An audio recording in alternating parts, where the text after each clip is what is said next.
Quand on pense à Transformer, on pense à lui. Quand on pense à Transformer, son visage, sa voix, nous reviennent immédiatement. Il est un héros galactique, un chef inspirant, le dernier des Primes, mais avant tout, une figure rassurante pour les siens. Aujourd'hui, on met à jour l'un des plus vieux épisodes de la chaîne.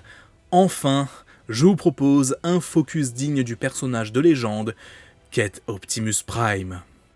Et quand on pense à Transformer, on pense aussi à Transforverse. L'année se termine et ce n'est pourtant que le début de la grande aventure Transforverse, la boutique faite par des collectionneurs pour les collectionneurs. Pour fêter la fin 2025, vous pouvez utiliser le code Christmas25 pour profiter de 10% de réduction sur le site et vous avez de quoi vous faire plaisir. Car vous le savez, que ce soit les gammes Hasbro avec Age of the Primes, Studio Series, les figurines Masterpiece et autres exclusivités de Takara, les figurines à monter de chez Blockies et Yolo Park, ou encore le très haut de gamme avec Free Zero, tout est à votre portée. Et ça, c'est sans oublier les kits d'amélioration DNA et les stickers Toy Axe, vous permettant de faire passer votre collection à la vitesse supérieure.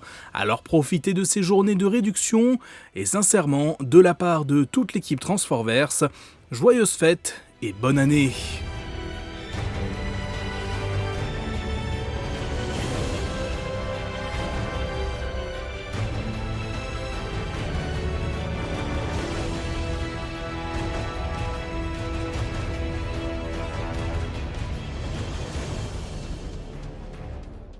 L'origine du personnage d'Optimus Prime peut être trouvée dans la gamme de jouets japonaise Diaclone, sur laquelle se sont basés une grande partie des Transformers de la première génération, avec une figurine nommée Convoy, un robot transformable en camion, et dont la remorque pouvait devenir une base.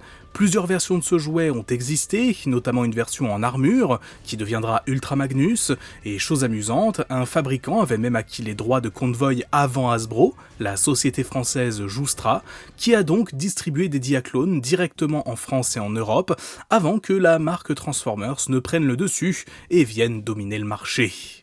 Lors de l'importation des Diaclones aux États-Unis et la création de la franchise Transformers par Hasbro, Marvel fut chargé de créer un univers et des histoires pour les personnages qui allaient être vendus. Et si Bob Budiansky, jeune auteur à l'époque, est connu pour être le grand architecte de la licence, Optimus Prime fut créé par nul autre que Dennis O'Neil, l'un des grands noms du monde des comics, aussi bien chez Marvel que DC. C'est en effet par lui que la création de Transformers passa, avant que Budiansky ne prenne le relais. La création du nom d'Optimus Prime reste confuse cependant, car si Budiansky affirme que c'est Dennis O'Neil qui l'a nommé, et qu'il n'a rien eu à voir dans cela, ce dernier raconte ne plus en avoir vraiment de souvenir. Reste qu'aussitôt créé, Optimus Prime est destiné à être le chef des gentils Transformers, les Autobots, un personnage dont la caractérisation commençait à peine à être façonnée.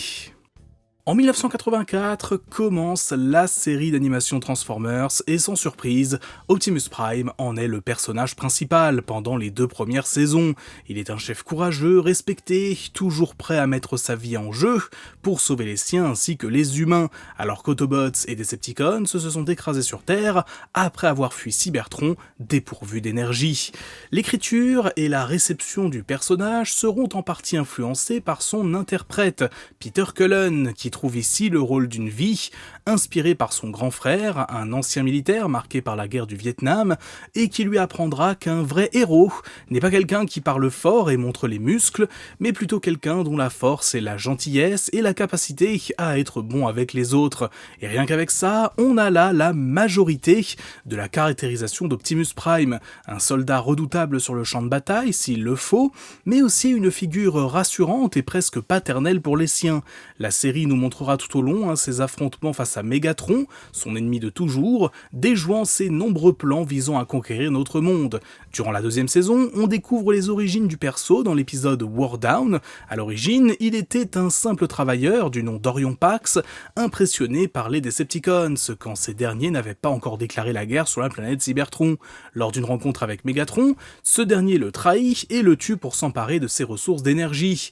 Reconstruit par Alpha Trion, ce dernier fait de lui un bot surpuissant, capable de tenir tête aux Decepticons et de mener une résistance planétaire.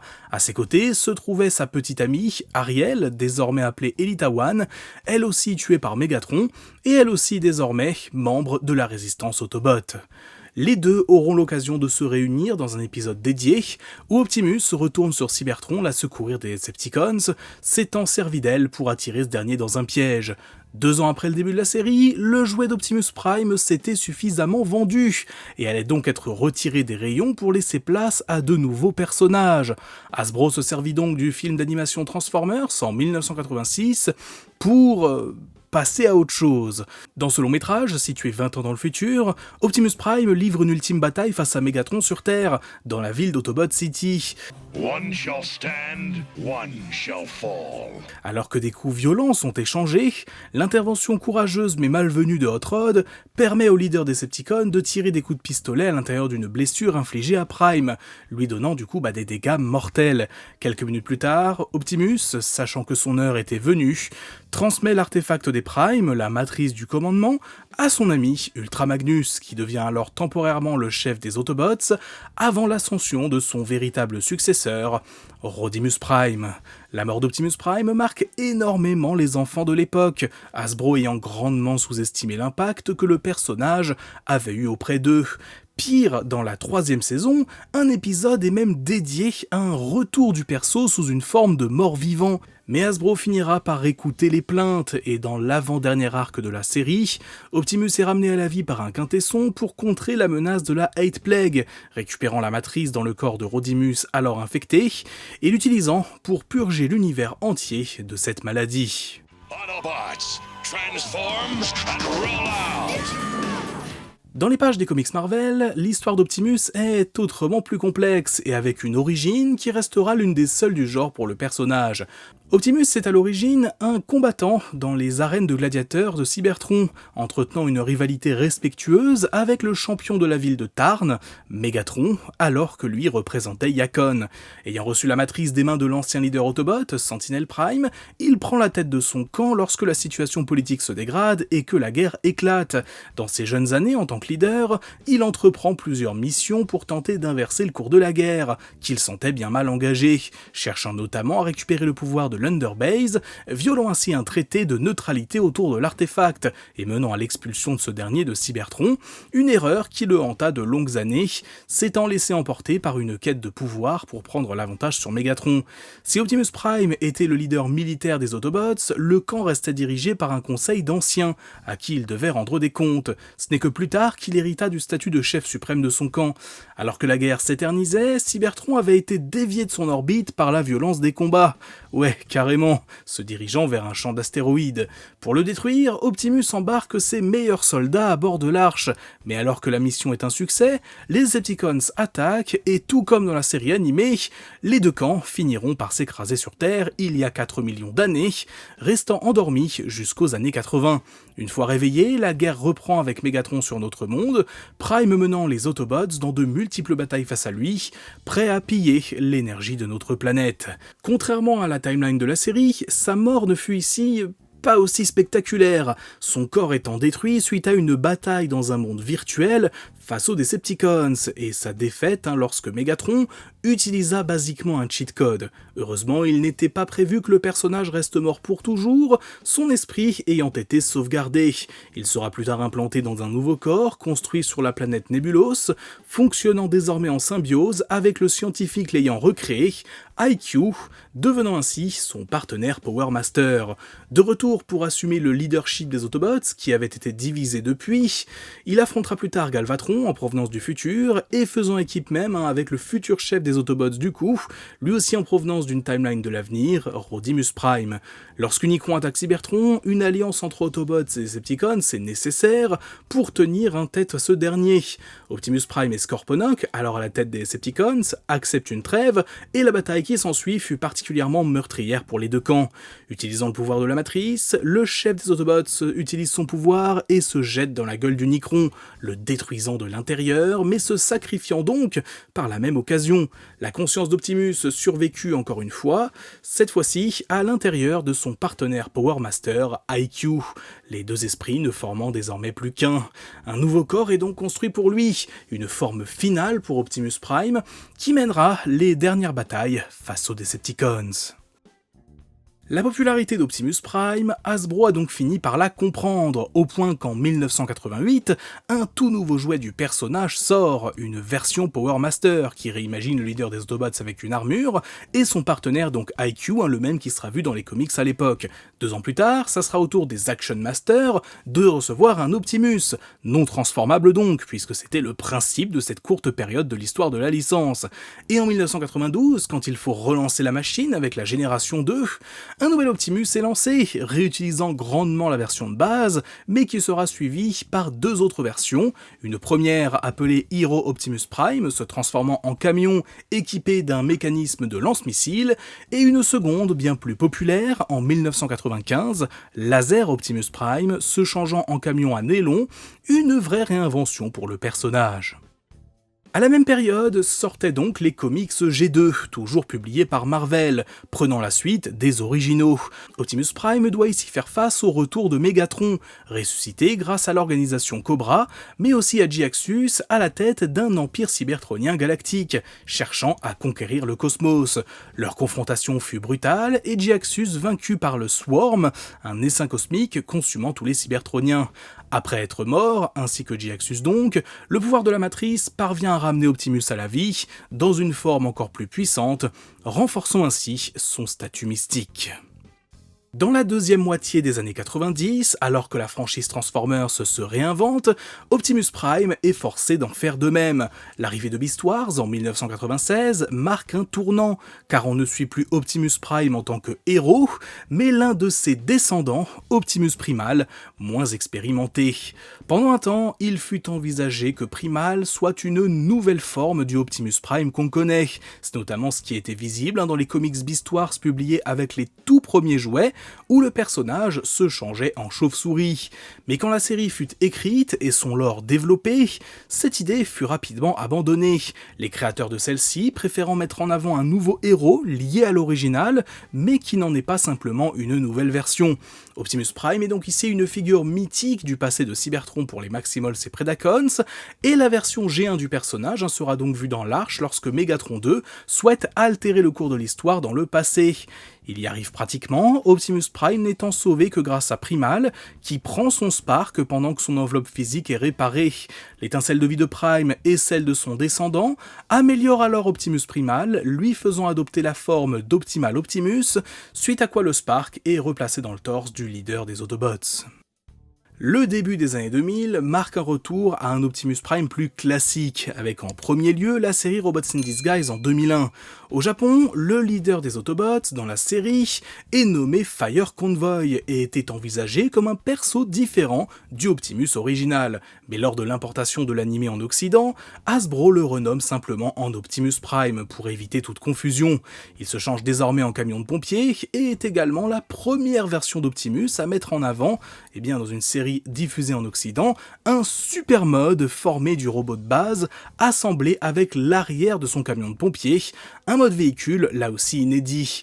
Menant la guerre face à Megatron et ses Predacons, il sera rattrapé par son passé lorsque Ultra Magnus, son frère, arrive sur Terre pour le défier, afin de posséder la matrice du commandement, qui lui avait été injustement refusée d'après lui dans leur jeunesse sur Cybertron.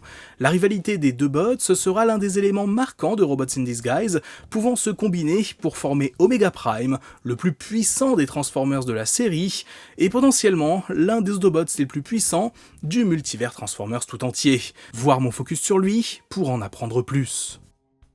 2002 et l'univers de Transformers Armada marquent une évolution supplémentaire pour Optimus Prime, gardant toujours un principe de super mode, mais retrouvant en mode alternatif un camion plus classique, avec un aileron mais plus moderne, ainsi que la possibilité de former une base tout comme dans la G1. Leader des Autobots, comme toujours, il arrive sur Terre à la recherche des Minicons, rencontrant sur sa route Megatron et ses Decepticons, mais aussi un groupe d'humains qui vont l'aider à s'acclimater à la Terre. my wrath. Cette version du chef des Autobots possède un grand sens de l'honneur ainsi qu'une profonde attache à ses troupes, laissant éclater ses émotions au grand jour lors de la perte de Smokescreen par exemple. Il peut par ailleurs se combiner avec son second, Jetfire, pour gagner la capacité de voler. Ses compétences en combat sont parmi les meilleures de Cybertron, que ce soit en termes de puissance de feu que de combat au corps à corps, trouvant son némésis en Megatron, un ennemi mortel mais aussi un rival, l'un et l'autre reconnaissant progressivement leur attachement, leur haine mutuelle, et ce, alors qu'ils n'avaient aucun lien par le passé. Toute leur relation s'est définie sur le champ de bataille. Optimus Prime démontrera ici sa force en stoppant un tir du canon Hydra, une arme capable de détruire une planète entière grâce au pouvoir de la matrice dans son torse. Un acte héroïque qui lui coûtera la vie, avant que les Minicons ne le ressuscitent justement grâce à cette même matrice. Une matrice dont il ne se pense plus digne suite à son affrontement final face à Megatron, dans lequel il laisse éclater au grand jour son instinct de guerrier, ne retenant plus ses coups et enlevant symboliquement l'artefact de son torse. 10 ans après la bataille contre Unicron et la mort de Megatron, c'est un Optimus Prime le plus assagi peut-être qu'on retrouve dans Transformers Energon. Ici, le personnage troque sa remorque formant un super mode pour 4 drones de combat avec lesquels il peut s'assembler, offrant de multiples possibilités en fonction des situations. Travaillant désormais avec les humains pour miner de l'Energon, il sera confronté au retour de Megatron et Unicron, se combinant désormais avec Omega Suprême pour tenir tête aux frères de Primus et devenant gigantesque grâce au pouvoir de ce dernier. Optimus Supreme Final Impact! It's over! Enfin, dans la 3e série de la trilogie d'Unicron, à savoir Transformers Cybertron, le perso retrouve ici un mode alternatif de camion de pompiers ultra futuriste et vraiment très discret, avec des gros canons, mais qui pète la classe à mon humble avis. Il mène ici les Autobots dans un exil de Cybertron menacé par un trou noir. Il possède encore une fois un super mode, même s'il s'agit davantage d'une armure et d'un jetpack qu'il enfile pour le combat aérien, mais surtout peut se combiner avec les Breaker, Wingsaber, tout comme dans Energon, ou encore manier la foreuse de Metroplex à la force de ses bras. C'est un Optimus ridiculement puissant, je trouve, encore plus que les 2 versions d'avant, maniant des armes mystiques et dont l'opposition avec Megatron est encore plus impressionnante quand on sait que ce dernier s'est constitué son armure à partir des restes de l'enveloppe physique d'Unicron. Mais par-dessus tout, cet Optimus Prime trouve sa force dans ses Autobots, à qui il fait confiance et qui sont in fine ce qui le différencie de Galvatron et lui permet de remporter le combat final. You're weak, Prime. How's this for weak? Pathetic. En parallèle des 3 séries de la trilogie d'Unicron, Optimus Prime, dans sa forme davantage G1, fit son retour dans les pages des comics publiés par Dreamwave. Ces derniers offrent ici une origine un poil remaniée du perso, le décrivant comme un archiviste dans la ville de Yacon, appelé Optronix, mais surnommé Orion. C'est également le premier média à montrer la forme cybertronienne d'Optimus Prime, ici beaucoup plus agressive et bulky que celle vue sur Terre. Le début des années 2000 marque donc un vrai élan de nostalgie pour les fans ayant grandi dans les années 80. C'est pourquoi, en plus des nouvelles versions du personnage, sa version G1 est remise au goût du jour en figurine, y compris pour un public plus vieux. Et la meilleure illustration de cela est la sortie du tout premier masterpiece de Transformers, Optimus Prime MP01, la première vraie figurine haut de gamme sortie par Hasbro et Takara, destinée aux adultes avant tout, sortie en 2004 pour les 20 ans de la franchise. Une figurine ultra populaire, pas seulement plébiscitée par les fans de Transformers, mais par toute l'industrie du jouet à l'époque, comme symbole de la nostalgie des années 80. Dans la même veine, on peut également parler de sa version Binaltech, là aussi destinée aux collectionneurs, se changeant en 4x4 Dodge sous licence, ou encore dans la gamme classique, c'est une figurine là aussi restée très appréciée par les fans, et qui est mon design préféré du Optimus style G1 à ce jour. Qui dit année 2000, dit aussi bien sûr live action, avec la sortie du premier film Transformers de Michael Bay en juillet 2007, un renouveau total pour la franchise et pour le personnage d'Optimus Prime, présenté ici avec une apparence modernisée et un mode alternatif de Peterbilt, davantage dans la lignée de ses itérations modernes que de la G1. Descendant de la dynastie des Prime, il prend le commandement des Autobots sur Cybertron après Sentinelle et prendra la décision lourde de conséquences d'envoyer le Allspark à travers l'espace. Arrivant sur Terre en 2007, il fait la rencontre de Sam Witwicky et l'aide à protéger le Allspark des mains de Megatron. Il mènera les siens par la suite dans toutes les batailles qui jalonnent les 5 films, se sacrifiant pour sauver Sam dans le second opus, une scène mythique que j'ai récemment analysée en détail. Trahi par le gouvernement américain suite à la bataille de Chicago, dans laquelle les Autobots ont pourtant réussi à triompher face à l'armée des Decepticons ayant envahi la Terre, Optimus devient plus dur encore, n'hésitant pas à s'en prendre aux humains responsables de la mort de certains Autobots. Si Peter Cullen reprend son rôle iconique ici, Michael Bay a expliqué avoir basé son itération d'Optimus sur l'acteur Liam Neeson, pouvant expliquer son caractère plus dur et violent, tranchant parfois avec les représentations classiques du personnage. Lorsqu'il retrouve sa créatrice, Queen Tessa, dans le 5e opus de la saga, cette dernière arrive à lui laver le cerveau, faisant de lui Nemesis Prime, envoyé sur Terre pour récupérer son sceptre de pouvoir. Il parviendra à se sortir du contrôle mental de cette dernière grâce à Bumblebee, et sera vu pour la dernière fois dans le Bayverse s'envolant vers Cybertron avec les Autobots, après la défaite de Queen Tessa, vaincu, mais pas tué. Le personnage d'Optimus Prime est totalement réinventé aussi en 2008 dans Transformers Animated, la série nous présentant une version bien plus jeune du personnage, un travailleur sur les ponts spatiaux cybertroniens qui aspirait jadis à la grandeur, renvoyé de l'Académie Autobot pour une mission ayant coûté la vie à son ami Elita One, dont il prend l'entière responsabilité. Sa vie va cependant changer lorsque lui et son équipe découvrent ni plus ni moins que le Allspark dans l'une de leurs journées de travail, attirant vers eux Megatron qui les attaque et les fait traverser un pont spatial, les envoyant à l'autre bout du cosmos, en orbite de la Terre. Après leur réveil, Optimus rencontre la race humaine et se lie d'amitié avec la jeune Sari Somdak. Son temps passé sur Terre le mettra en position de véritable leader, prêt à se sacrifier pour les autres et toujours là pour protéger les humains. Il sera également rattrapé par certains fantômes de son passé, comme Elita, désormais devenue Black Arachnia, ou encore Sentinel Prime, avec qui il entretient une rivalité depuis toujours. Parvenant à stopper les plans de Megatron à plusieurs reprises, toujours par l'intelligence plutôt que la force brute, qui lui manque cruellement face à ce dernier, il devient de plus en plus évident qu'Optimus Prime a toutes les qualités d'un leader né, et ce malgré l'injustice que fut son renvoi de l'Académie Autobot, Ultra Magnus n'ayant pas véritablement d'autre choix à l'époque. Lorsque le chef suprême des Autobots est grièvement blessé, Ratchet récupère son marteau et le donne à Prime, lui construisant aussi des améliorations pour rivaliser avec Megatron dans les airs. Optimus livre alors un combat acharné contre le leader Decepticon et ses clones d'Oméga Suprême. Une fois vaincu, il évite la solution de facilité, qui serait de le tuer, choisissant de le faire prisonnier et de le livrer à la justice sur Cybertron. La 4e saison de Transformers Animated, si elle avait été mise en production, aurait raconté le procès de Megatron, ainsi que la rivalité politique entre lui et Sentinel Prime pour la succession d'Ultra Magnus, qui, dans un dernier souffle, aurait nommé Optimus comme son véritable successeur. Si Transformers Animated a été arrêté prématurément, c'est principalement pour laisser place à la continuité alignée, un ensemble de projets multimédia visant à créer une vision unifiée pour Transformers. Dans cette dernière, Optimus Prime prend une dimension beaucoup plus mystique et divine. Étant plus qu'un nouveau Prime ou un descendant des Primes, il est ici, l'un des 13 Primes originels, carrément réincarné à l'époque moderne sous le nom d'Orion Pax.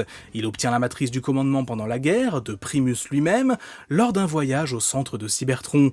On peut notamment voir ces événements dans le jeu vidéo War for Cybertron sorti en 2010, et ils sont rappelés dans Transformers Prime d'une façon un peu différente.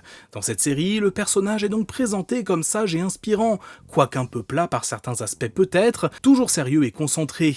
Il n'en reste pas moins le pilier des Autobots, celui vers qui tout le monde se tourne lorsque les choses vont mal, celui qui, en temps voulu, guidera les siens au milieu des heures les plus sombres. Affrontant Unicron lors de la première saison, puis maniant divers artefacts mystiques, notamment le Star Saber par la suite, Optimus frôlera la mort lors de la destruction de la base Autobot par Megatron, adoptant ensuite une forme plus massive, qu'il utilisera notamment face à Predaking.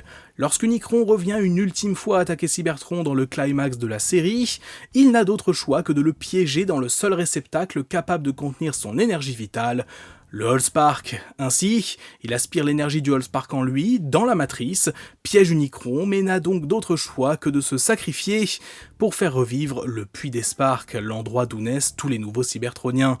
La série se conclut donc sur la mort du chef des Autobots, une fin paisible, heureuse, lui permettant de faire revivre son monde. 2 ans après la fin de Prime, le personnage fait son retour dans la série Robots in Disguise, renvoyé parmi les vivants par les autres Prime, retrouvant Bumblebee et combattant notamment Megatronus, le Fallen de retour. Entre rébellion et religion, le Optimus Prime des premiers comics à DW possède de son côté une histoire sacrément complexe, permettant d'explorer de multiples facettes du personnage. Un peu à l'image de ce qui avait déjà été fait dans d'autres histoires, ces comics explorent le passé commun d'Optimus et Megatron, ayant jadis été alliés face à un gouvernement cybertronien corrompu et oppressif. En effet, issu des classes plus privilégiées, Orion Pax était à l'origine un policier au service du système, dont les idéaux n'étaient pas encore totalement forgés. Lorsqu'il rencontre Megatron en revanche, il se trouve inspiré par ses écrits révolutionnaires et comprend grâce à lui la condition qui était celle de la classe ouvrière et opprimée de Cybertron, le mouvement qui sera bientôt connu sous le nom des Decepticons. Travaillant ensemble pour mettre fin notamment au règne de terreur de Zeta Prime, Megatron, corrompu par le pouvoir, se retourne contre son ami, le jetant dans un trou après l'avoir mortellement blessé. Alors qu'il pensait mourir, Orion est alors choisi par la matrice du commandement, qui le répare et le transforme, le faisant devenir Optimus Prime. Il prend alors le commandement des Autobots et mène la résistance face aux Decepticons durant toute la guerre civile qui s'ensuit. Cette guerre mènera la race entière des Cybertroniens vers l'exil, jusqu'à Prime lui-même qui finit comme toujours sur la Terre, le conflit reprenant sur notre monde.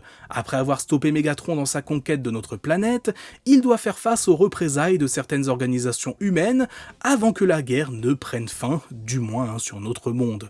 Lorsque le chef des Decepticons s'est fait prisonnier, les 2 anciens amis ont l'occasion de se réunir et d'échanger longuement, leurs visions toujours aussi divergentes, se remémorant certains de leurs combats. Lorsque la guerre prend véritablement fin cette fois, Optimus Prime parvient grâce à la matrice à faire revivre Cybertron. Il décide alors suite à cela de renoncer à son titre de Prime et part explorer le cosmos, sachant sa mission accomplie et la population hostile à la lignée des Prime, qu'elle juge responsable des désastres ayant ravagé leur monde.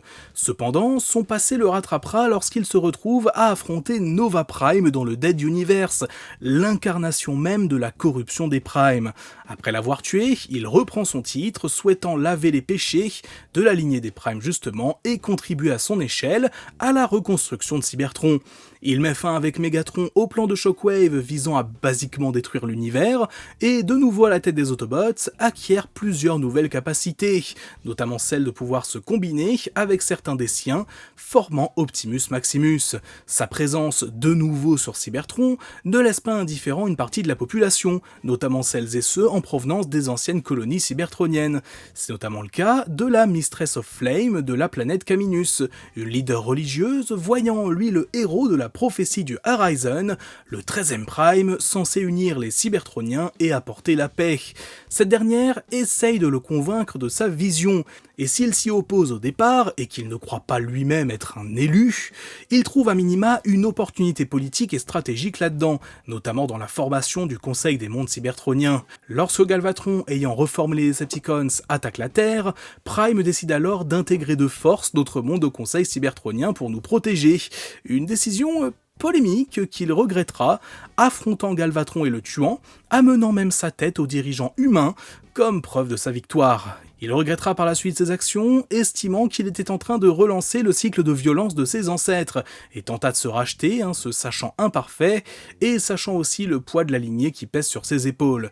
Et justement, la conséquence ultime de cela arrive avec Unicron, qui est ici une création d'un scientifique issu d'une planète colonisée par les Cybertroniens des millions d'années dans le passé. Ce dernier détruit toutes les colonies sur son passage, jusqu'à Cybertron elle-même, et Optimus Prime, dans un ultime élan de foi, se jette à l'intérieur de lui, rencontrant l'esprit de son créateur. Reconnaissant les erreurs de ses ancêtres et souhaitant définitivement briser le cycle, Optimus se sacrifie, l'esprit du créateur d'Unicron étant enfin en paix, et la lignée des Primes s'éteignant définitivement. Non, Optimus Prime n'était peut-être pas l'élu d'une prophétie, et contrairement à ce que certains prétendaient, il était tout aussi imparfait que les autres, mais il a su agir pour le bien commun quand cela était nécessaire. Et ça, prophétie ou pas, comme le dit Arcee dans la conclusion de ses comics, c'est peut-être le plus important. Les Primes étaient morts avec Optimus, et c'est une bonne chose. L'arrivée dans les années 2010 marque aussi une multiplication du nombre de réinventions du personnage d'Optimus Prime en jouets, en particulier dans les différentes gammes Generations.